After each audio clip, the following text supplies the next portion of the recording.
मोठ्या संख्येत आपण आलेला आहात. कदाचित आपल्याला वाटत असेल राजकीय विषय आहे. अर्थात ह्या आठवड्यात अनेक घडामोडी झाल्यात ज्या चर्चा करण्यासारख्या आहेत. कदाचित जो मी विषय घेत आहे तो तुमच्या हेडलाईन्सवर आला असेल नसेल मला माहिती नाही. याच आठवड्यात आपल्याला आठवत असेल 30 मेला जवळपास 21,000 कोटी आपल्या स्टॉक मार्केटमधून FISनी पुल आउट केलेले आहेत. CBSE असेल, नीट असेल, हे सगळे विषय आहेत. काल परवाकडेच दिल्लीची आग असेल भयानक, ती घडलेली आहे. महागाईवर आमची रोज आंदोलनं सुरू आहेत.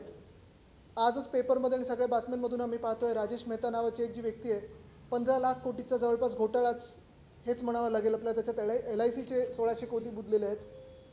रुपयाची किंमत ढासळत चाललेली आहे. आणि हे सगळं होत असताना साधारणपणे सरकारकडून उत्तर कुठेही येत नाही.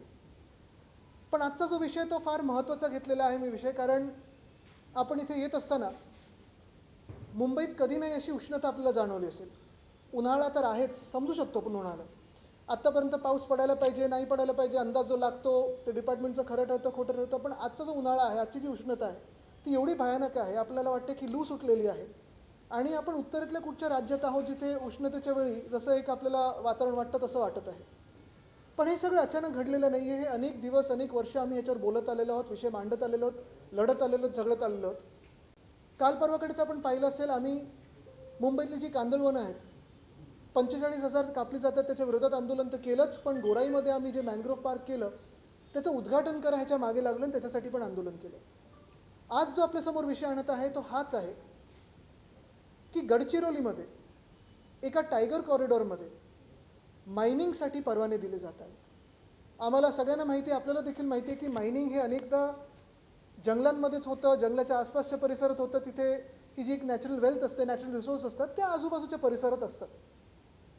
पण हे जे चाललेलं आहे, हा प्रकार जो चाललेला आहे तो एवढा भयानक चाललेला आहे. आणि राज्य सरकार आणि केंद्र सरकारमध्ये कसा ताळमेळ नाही आहे, कशी सांगड घातली जात नाही आहे, कशी एकामेकांच्या परवानग्यांसाठी पण थांबत नाही आहेत, एखाद्या उद्योगपत्यांना देण्यासाठी कशी ही रेस लागलेली आहे, ह्याची क्रोनॉलॉजी आपण समजून घेणं गरजेचं आहे. आपण पाहिलं असेल अरावलीबद्दल तर विषय घेतलेलाच आहे. तिकडच्या स्थानिक जनतेने रस्त्यावर उतरून आंदोलन केलं, चिपको आंदोलनसारखं आंदोलन केलं. महिला असतील, पुरुष असतील, लहान मुलं असतील, वयोवृद्ध असतील, सगळे उतरले आणि त्याच्यासाठी आंदोलन केलं. अरावली वाचवण्याचा प्रयत्न केला आणि सरकारला त्या निर्णयावर मागे जायला लागलं. अंदमानबद्दल तर चर्चा जोरात सुरू आहे. अंदमान नष्ट झालं, तिकडची जी एक नैसर्गिक संपत्ती ती नष्ट झाली तर काय राहणार नेमकं त्या बेटांवर, हा देखील एक प्रश्न उपस्थित होतो. मागच्याच महिन्यामध्ये नाही तर त्याच्या थोड्या आधी म्हणजे मे आणि एप्रिलच्या महिन्यामध्ये चंद्रपूर इथे लोहार डोंगरी नावाची एक माईन उघडणार होते. तीही ताडोबा आणि अजून एका टायगर रिझर्वच्या बरोबर टायगर कॉरिडॉरमध्ये होती. मी तो विषय अधिवेशनात घेतला. तिथे बंडू धोत्रे आमचे मित्र ते उपोषणाला बसले आणि सरकारला त्याच्यावर मागे जायला लागलं. पण गडचिरोलीमधला विषय एवढ्यासाठी महत्त्वाचा होतो कारण तिकडचे जास्ती करून जे प्रकल्प असतील ते तेवढे मीडियाच्या लाईमलाईटमध्ये किंवा राजकीय पक्षांच्या लाईमलाईटमध्ये येत नाहीत. आणि आता जर आपण पाहिलं तर गडचिरोलीमध्ये जी गावं आहेत, हेद्री आहे, बांदे आहे, परसलगोंडी आहे आणि राऊंड परसलगोंडी आहे, तिथे ताडोबा इंद्रावती टायगर कॉरिडॉरमध्ये हे मायनिंगचं प्रोजेक्ट लॉईड्स कंपनीला दिलं जात आहे. हे कुठच्या कंपनीला दिलं जातं आहे देणं घेणं नाही, त्यांचा तो अधिकार आहे कुठेही घेण्याचा. पण ज्या प्रकारे दिलं जात आहे आणि जिथे दिलं जात आहे त्याला स्थानिक जनतेचं, पर्यावरणवाद्यांचं, जे कोणी लॉजिकल विचार करतात ह्यांचं आणि आमचं सर्वांचा विरोध आहे. ह्याचं कारण एकच आहे, कारण हे जे पूर्ण माईन दिली जात आहे ती बरोबर प्रोटेक्टेड टायगर कॉरिडॉरमध्ये दिली जात आहे.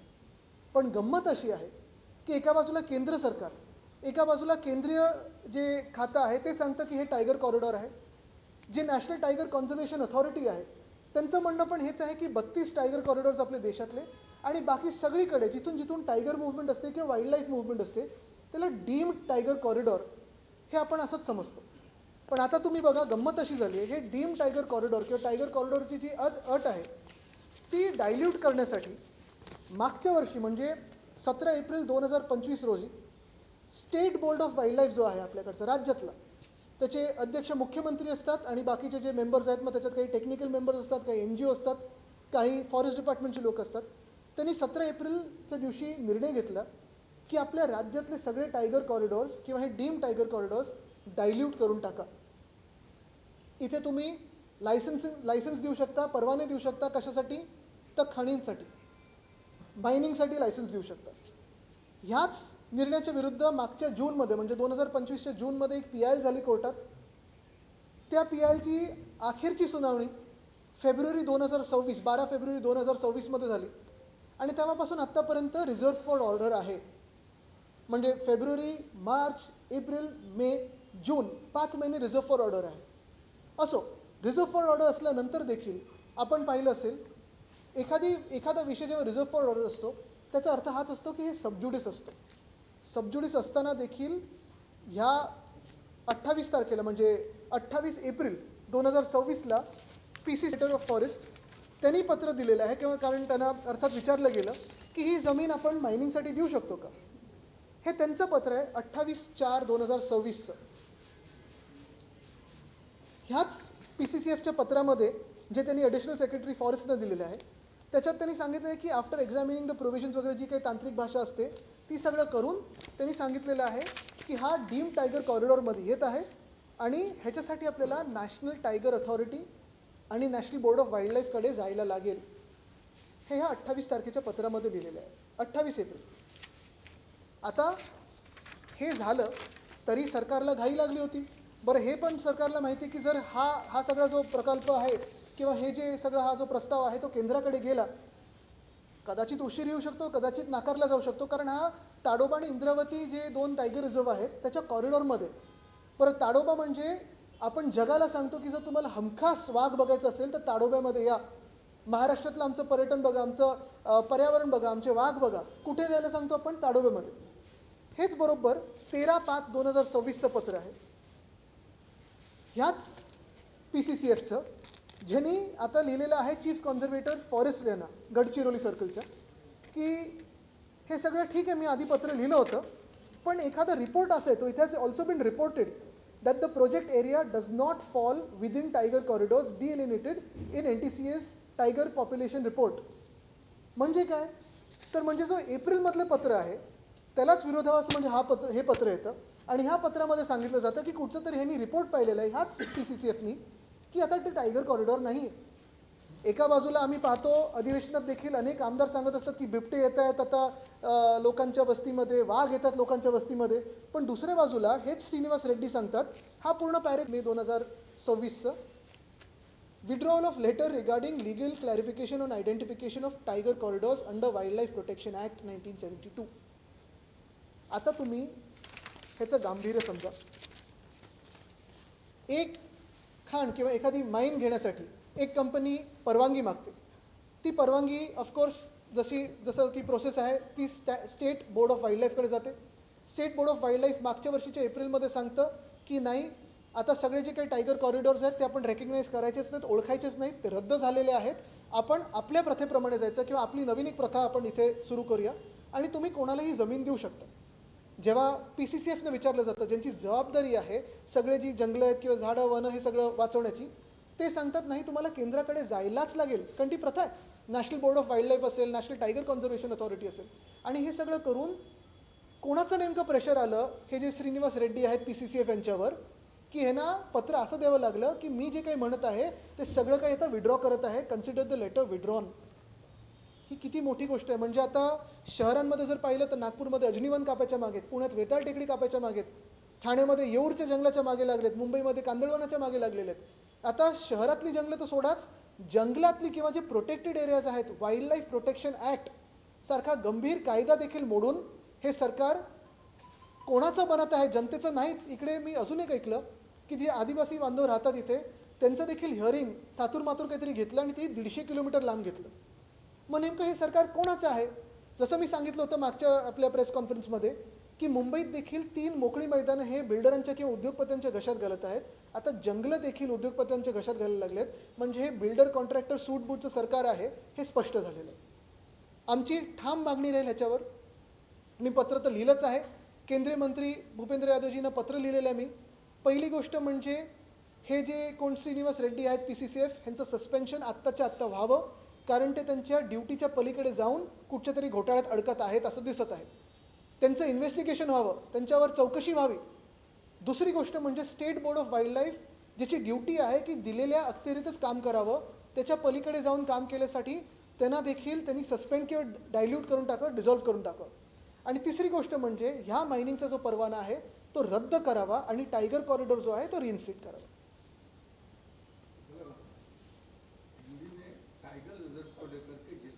राज्य सरकार ने एक प्राइवेट कंपनी को वहां पर माइनिंग का अधिकार दिया है, कितना घातक है? खास करके महाराष्ट्र में तड़ोबा टाइगर रिजर्व पूरे देश में प्रसिद्ध है। दुनिया भर में हम कहते हैं कि अगर टाइगर को 100% देखना हो तो ताडोबा आइए, महाराष्ट्र में आइए।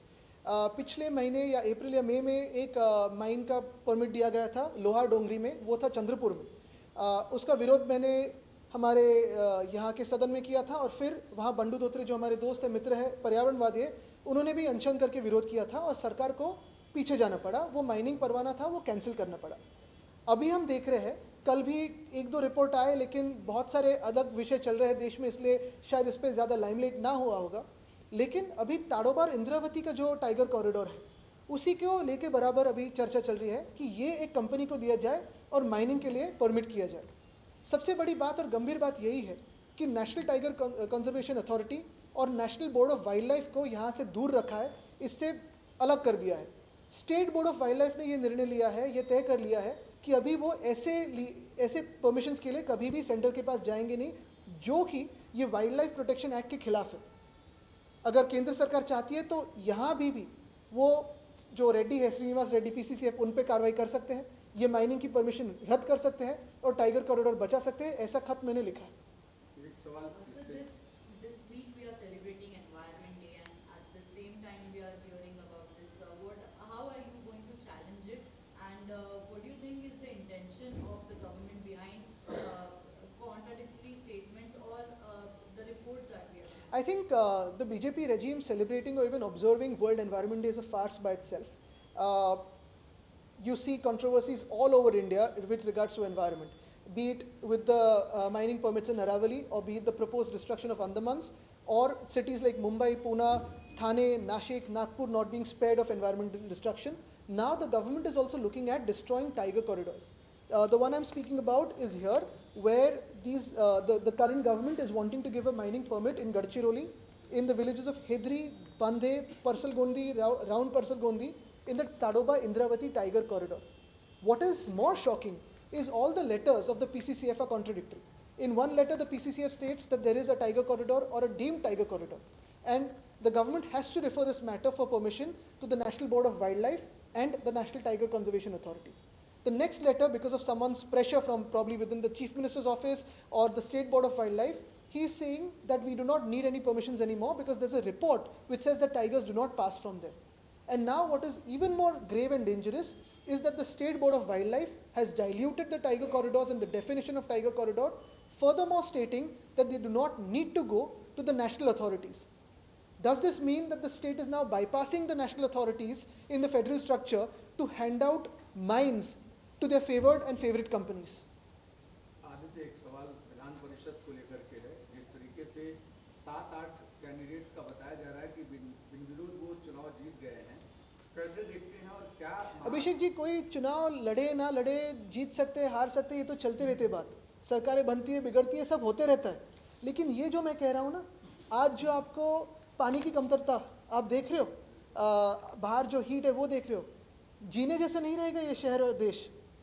तो इसका जवाब कौन देगा? और इसलिए मैं किसी दूसरे विषय में नहीं जाऊंगा, आज सिर्फ इसी पे रहूंगा, क्योंकि ये अपनी सांस, अपने जीवन शैली, अपने रहने के इस पे त्यांची हकालपट्टी झालेली आहे। पण मी पुन्हा एकदा तुम्हाला खऱ्या हे जे बघा, जे पेपर टायगर होते त्यांनी विड्रॉल केलं असेल, मी तुम्हाला खऱ्या वाघांबद्दल सांगत आहे।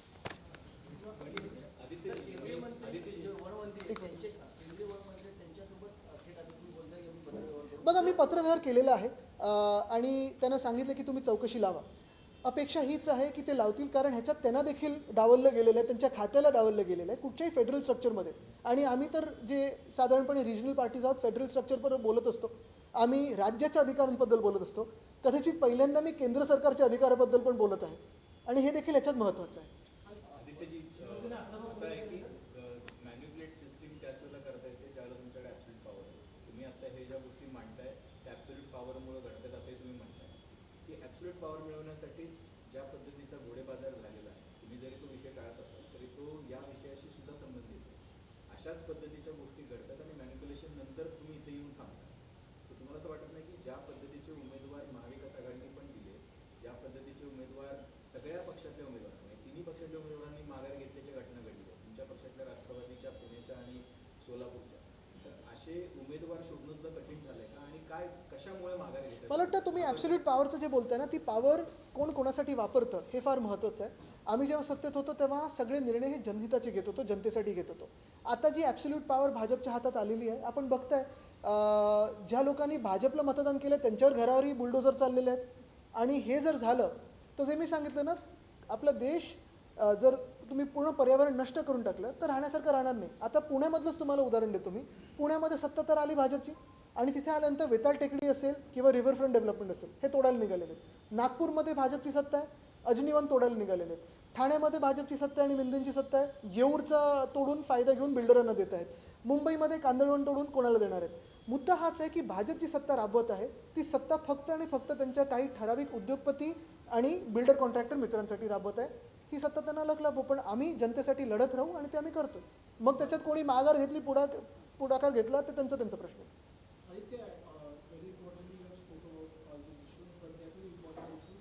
The same pattern of Maharashtra which has been followed in West Bengal, which has been split and everything which is going on. What is your stand? Because same the Sattawad and everything has happened over there. And second, you are known for in Maharashtra for the youth. In the Cockroach Janata Party, Abhishek Dipki is coming.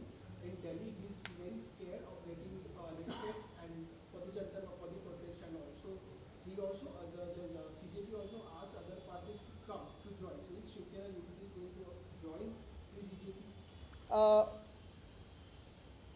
What is very important is the Cockroach Janata Party started off as a social media movement, and be it the young, be it from whatever age group, you see a huge following for that. Obviously, people want something different. People want a fresh face. This is a movement which is without a face. Kudos to Abhijit Dipke, who's coming from there. The very first thing is, I don't think he's scared. If he was scared, he wouldn't have come back. But the question is, how scared is the government? If the government is actually scared of one person running a social media account and the youth following legitimate questions, then the government will go and arrest him at the airport itself. So this is not a test of Dipke, this is a test of the government, which may or may not arrest him. It depends on how scared the government is.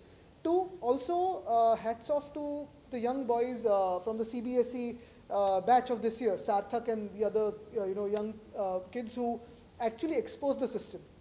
For which, again, for this exposure, the government has rewarded the officers instead of punishing them. So this goes on. Sorry, तुमचा पहिला प्रश्न काय होता? First question about the West Bengal. West Bengal आता contempt किती होऊ शकतो? जर had we got justice earlier than now, the political situation wouldn't have become as murky as it is. We're hoping for justice with all due regards to the Honorable Supreme Court, but the point is this, that one Chief Justice has also said that justice delayed is justice destroyed. I think this is a living example of justice being destroyed. बघा, महत्त्वाची गोष्ट त्यांचं मागणी काय आहे? धर्मेंद्र प्रधाननी राजीनामा द्यावा. तुमचा याला विरोध आहे?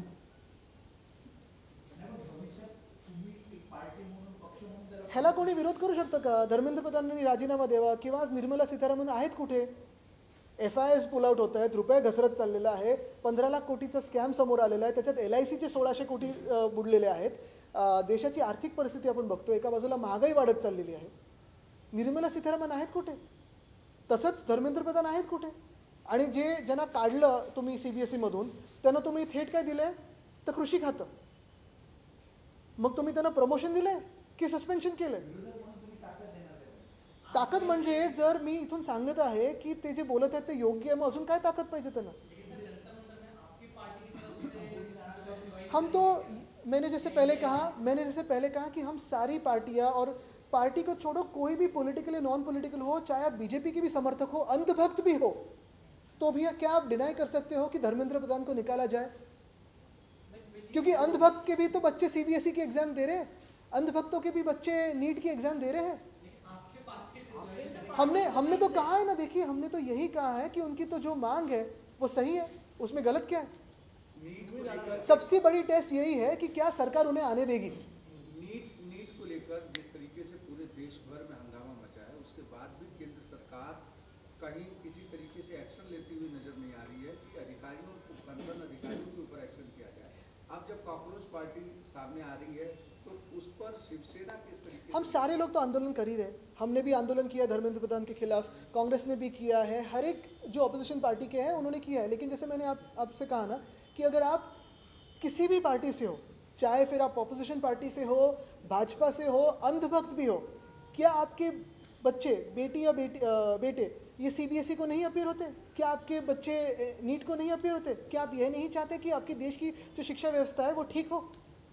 ये तो सरल प्रश्न है। और मैंने यही कहा ना कि क्या कॉकरोच पार्टी को समर्थन मिलेगा कि नहीं, क्या दीपके डरे हुए कि नहीं, इससे बढ़कर सवाल यही है कि क्या केंद्र सरकार डरी हुई है कि नहीं। अगर केंद्र सरकार को डर नहीं है तो दीपके को अलाउ करेगी जंतर मंतर आने के लिए, अगर डर है तो एयरपोर्ट को ही अरेस्ट कर लेगी। धन्यवाद। काल मालदान मुंबईमध्ये पाऊस झाला, तुरळक पाऊस झाला 7 ते 8 मिनिट, तर देखील अंधेरीतला सबवे भरला होता. नालेचं पैकी वारंवार टक्केवारी पुढे येते. पाऊस आजची सकाळची बातमी पहा.